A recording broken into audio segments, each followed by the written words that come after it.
जुनी साडी काळजाचं पाणी पाणी करते या पोरही आता क्यूट वाली गावरान बोली खट्याळ थोडी माझ्या काळजाची चोरही थोडं माझ्या पिरामात पड तू ग बाई खुळ्यागत झाला मन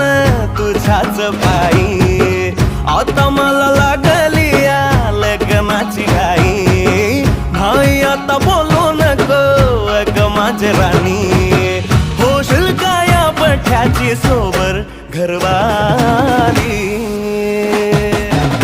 मराठमोळी थोडीशी साधी भोळी स्वागताचा भारी बायको पाहिजे नखरेवाली मराठमोळी थोडीशी साधी भोळी स्वागताचा भारी बायको पाहिजे नखरेवाली